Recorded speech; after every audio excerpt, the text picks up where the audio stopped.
From what I've heard from every content creator that has come up this year is that it is about how hard you're fucking, you know, working for it. YouTube Shorts when? I've already been uploading a couple. I have a Valorant one that did pretty well. That got like 400 views, and that's like the most views I've gotten on a video since like best player of each character or like a different video. Like my YouTube channel has been dead. If I want to make this bigger than it is, I have to put more time into it. I can't just do it blindly, and I can't just do it not at all. That is exactly what Ludwig taught me, dude. We are coming up a year on what Ludwig taught me, and I finally understand what he was talking about.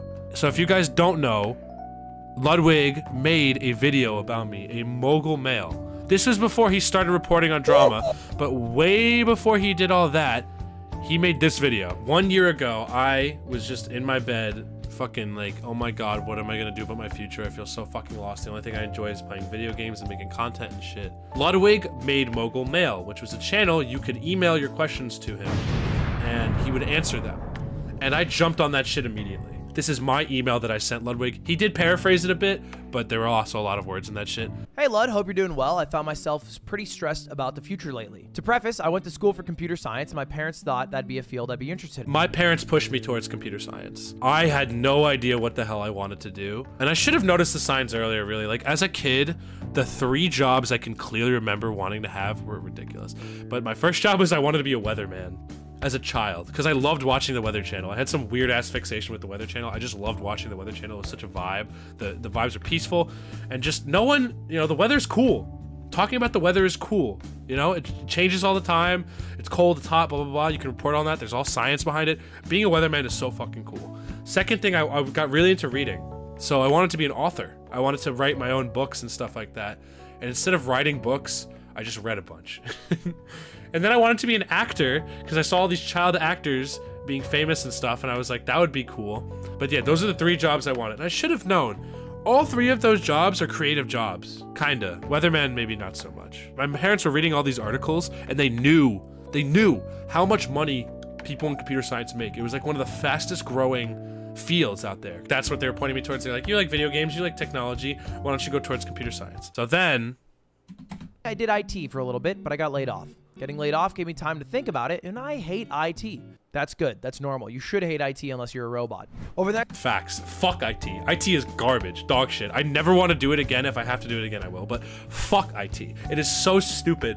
I hated my office. I hated the work life there. It was my first job outside of college. It was not fun. I got treated like shit by my coworkers and by the office people. Some of them were cool, but most of them were absolute dickheads, and the office politics were absolutely ridiculous.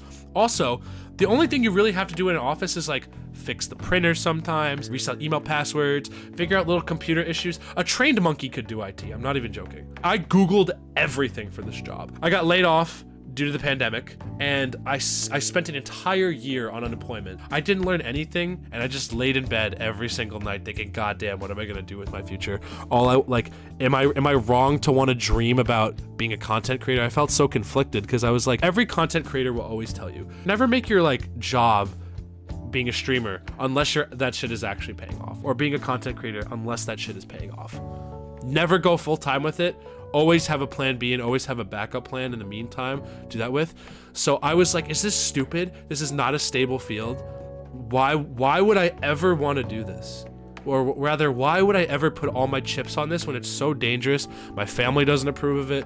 Why would I want to do it? I've loved making videos since I was in 7th grade or even younger. I had a YouTube channel since before.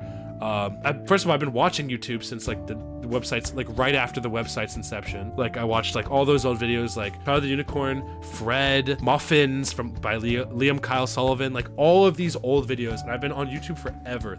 Like I've seen YouTube change so much. I've watched creators so much for pretty much my entire life, and it's been such a constant in my life where so many things have changed. So why wouldn't I want to become a content creator? Why wouldn't I want to do that? That sounds so fun. I think it's always good to have a side hustle, you know, or at least your main goal be your thing while you make money on the side that's more stable. I was just so exhausted. I was emotionally and physically exhausted coming home from my job every day. I was just sitting there, you know, being like, damn, what am I gonna do with my life? Next couple months, I threw myself at Smash. I went to events, I did commentary, I found a bit of success, but it cost a lot, and now I need another job. Literally after this, I worked at a vaccination site, And I got a lot of money from that. And I paid off a lot of my student loans, not all of it. I'm still fucking struggling with those. But I threw myself into Smash. Like, I wanted to be a top Smash commentator. I was so dumb doing this. I don't regret doing it. I do regret the time I wasted, what could have been better spent, because I literally registered for every single major as soon as the pandemic lifted. Every single one I could afford. I threw myself at every single tournament I could possibly go to with the hopes that, because I had found some success with Smash, right? I'd become somewhat of like a mid-level commentator at this point. Like, I would be put on for pools at majors within Tri-State or regionals, but never like anywhere else. I had some good success at actual majors for the first time. I was so excited, but the harshness also came in where most majors did not accept me. I did not get to commentate at main stage. There were tournaments I just didn't get to commentate and I wouldn't get paid for. Like, you get paid like shit at a lot of Smash tournaments, unless you're like one of the top commentators. Yeah, I tried doing this forever. I threw myself right into it and it sucked. And I lost so much money from traveling and everything. I eventually lost all the money in my bank account. I had to rely on my credit card to get me through shit. And I put myself in a lot of credit card debt. I felt guiltier and guiltier every tournament I went to that I didn't get picked for commentary for. I was like, I feel like I shouldn't be here. My home life was also very rough. I had a lot of pressure on me from my family and shit to like get a real job after the pandemic, get back into computer science and like really thrive. Because what did I spend 4 years going to college for a computer science degree? Smash commentary did not work out as instantly as I thought it would have, and I felt like a huge moron afterwards. I was like, damn, why did I even do that? Like, why did I think I could break through into like the top echelon of commentators by just going to a few majors? That makes no fucking sense. It costs a lot, and now I need another job. I've been doubting myself a lot lately and asking questions like, am I wasting my time chasing my dream? Is it dumb for me to try to find success in my passions? Literally, these were the questions I was asking myself. Like, am I stupid to try and find success in stuff that I really, really like doing? Do I just have to get a normal job like everyone else? Do I just have to live normally for the rest of my life when I don't want to do that? When I have interests that lie elsewhere? Like, can I do that shit? Am I stupid for trying to find success in my passions? Like, I don't know. What if it never works out? Thanks for reading. Hope you have a good day. Sean. He put fucking Shawn Mendes on there, which is so funny because so many people have called me Shawn Mendes. I don't look like him, obviously, just because my name is Sean. But still, that's funny. I don't feel like the best example because I've hit success at this point, but that wasn't always the case. At the start, I was really involved in this match. That literally makes you the best example. If you have found success, you are an example. For me, I see Ludwig as like, not like rags to riches, obviously, because I'm sure he had pretty good financial standing, mostly. I don't know, maybe he was dirt broke at one point, no fucking clue. But I saw him as someone who had the same kind of path. Like, he loved like commentating. He liked, and he had like a good amount of confidence, I'd say. He's pretty much always had like a pretty good level of unabashed confidence, maybe a little more than me, but like he started in Smash as a commentator with like relative success. Then he started working with like BTS and shit like that. Not the K-pop boy band. Smash community, and I was doing commentary, and it didn't give me any money at all. And I was also trying to do some editing on the side. I used to edit for a show called The Reads, which was hosted by Scar and Toph, who were the two most prolific Super Smash Bros. Melee commentators. And this job, I say in quotes, was unpaid. He is fucking insane for taking this also. I cannot believe he did this and didn't get a fucking dime for it from Cross Counter. That is absurd. That is awful. Gutex, fuck you, man. What the hell is wrong with you? I also, funnily enough, I was a freelance video editor for a lot of Smash players in Ultimate. I edited for Goblin, Beast, Tarek, even edited a little bit for Poppet1, the Australian Smash tuber, who is like a lot of subs. Like, I found some pretty moderate success with that shit, but I was paid, albeit not a lot of videos. I also edited for Suarez. Shout out to Suarez. First guy to actually give me a chance with editing as well.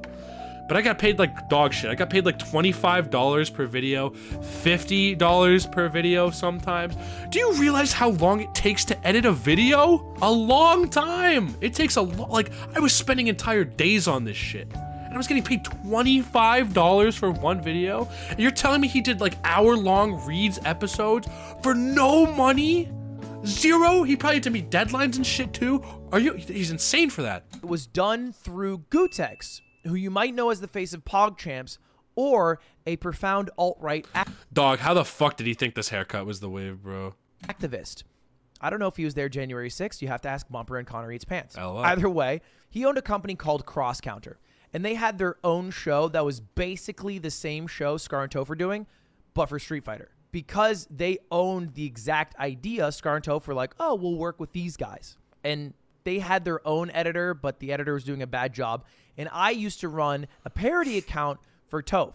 And I can't believe he was unfiltered, like 10,000 on Toph. Twitter. Toph thought I was funny, so he asked me to edit. And so I did. And the original editing gig paid $0. Insane. Gutex himself said, well, if you guys aren't going to use our editing team, we just can't pay any freelance editor. You guys are going to have to pay out of pocket. That is such a ridiculous fucking statement, too. They couldn't just hire him? 50 to 70 hour per video is a decent rate. That's decent. I was getting paid like 25 or 50, 50 some rarely per video.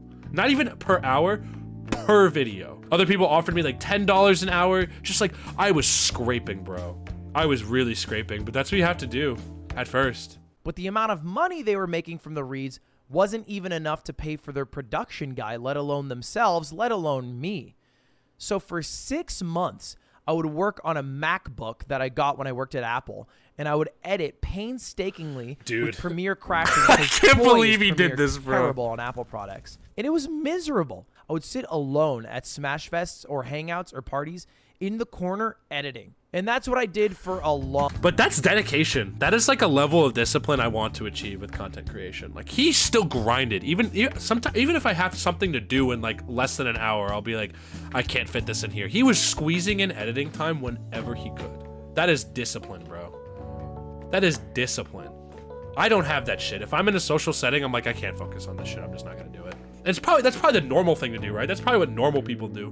But he was hungry for that shit. He did it probably because he wanted to find success. Long time. But the key is I was able to grind this out while having a normal IT job. Almost throughout all of my early streaming career, early editing career, I was doing another job, whether it was IT or marketing vapes, which is not something I'm proud of. I had something that had to pay the bills because I knew at the end of the day, that is step one. And this is kind of like how I view life in a way. It's like broken up into two parts. There's like the tutorial island where you have to make enough money to pay your bills, and some people spend their life there. And then two, it's like... Okay, I don't know what he meant by fucking tutorial island. Like, do you mean like you just live and you just work a normal job? Is that the tutorial? I don't understand what he meant by this fucking analogy here. It's gonna drive me fucking insane. Literally, I literally have no idea what he meant that some people spend their life here. Like, you don't spend your life on the tutorial. I don't know. I don't get what he's trying to say. It's probably a gamer reference. His brain works like a gamer. I'm a gamer. We're all gamers. I just wanted to know how he was managing this. Like, how did he budget for this? No, it's like from first grade of school up till debt being paid off. Oh, it's tutorial island. Got it. Okay. And some people spend their life on tutorial island because they're still paying off debt. So I am still on tutorial island, apparently. So that's like step one. Yeah, that's true. So once you have no debt, you can start working on your own dreams. I still have a fuck ton of debt. That's so fucked. You need to set pretty large but reasonable goals that will land you towards the journey of full-time. I wrote shit down. I'm not a guy who believes in writing things into the universe. I don't believe in writing things into the universe, but I do believe in goal setting and what I want to do. Dude, punctual, that's so funny. He said punctual, 1 million uniques, 100K follows, and he wanted to achieve this all in such a short period of time. I can only dream of doing that, dude. I'm hoping for just 100 subs, like 1,000 followers. The amount of people I want coming to one stream unique. I don't even know how you track uniques. I tried finding a way to track that on Twitch. Don't know how to do that, but I would love for like 1,000 people to view my stream uniquely at one point. Like 1,000 different people just to come into the stream at one point. Punctual, I definitely want to have like a routine stream schedule. I definitely want to be able to do it. And full-time, 100%. I would love to be a full-time streamer. I don't care how hard the job is. I want to do it. I will put my full-time and fucking effort into that job. And I really want to now. Honestly, I'm going to make me reacting to this into a video for my YouTube channel. And I'm going to send that shit. Because in November, I wanted to make a video about this since it's 1 year since he posted this video. And I had to achieve them before the end of the year. And if I didn't hit them, I would have quit. I promise you I would have quit. I wouldn't have kept going but at least give yourself the time. That's the thing. I can't, like, I wanted to do something similar to this because I thought it was a great game plan. I have not tried or put in nearly enough consistent time to be like, yeah, I gave that my full shot and it just didn't work out, so I'm just gonna move on. You are not dumb to— Dude, I almost cried when he said this, by the way. I'm gonna go back, but I literally was sitting in my bed watching this video before I went to sleep because he posted this. As cringe as it sounds, I almost cried because getting the validation of not feeling stupid for wanting to pursue my dreams or like my hobbies or passions, like that meant a lot to me. Never did I think my hobbies or passions could be held to a level of importance. Ever. Until I heard this validation. Dude, I almost wept. I almost cried in my fucking bed like a little baby. I didn't though. I didn't cry. give yourself the time. And that's what answers your question. No, you are not dumb to try and find success in passions, but you are dumb if you do it blindly or if you do it not at all. Next. That has been like residual in my head since then. I've been definitely doing it blindly. I'm fully admitting that. I've definitely not been putting the time I could be putting into this because I've been trying to balancing act everything in my life. When I realized I just have to make sacrifices on hobbies that aren't, as awful as it sounds, hobbies that aren't monetizable, or hobbies that I won't see long-term success with in the future unless I find a way to make those monetizable. That will change. That will change. I promise it will change. And I want to, and it takes a while for me to build habits and find balance and shit, but I'm going to start making sacrifices and I'm going to start prioritizing. Do what I want to do first. Prioritize. Pay attention to what I'm paying attention to. I can't lock myself into doing a normal job all the time. At the very least, I want this to become a sustainable side hustle. At the very, very least. I don't want to do this just for fun. I want to have fun while doing it, but I also want to feel like I'm working hard while doing this. Anyway, I didn't even get to save Persona, so let's finish that up first.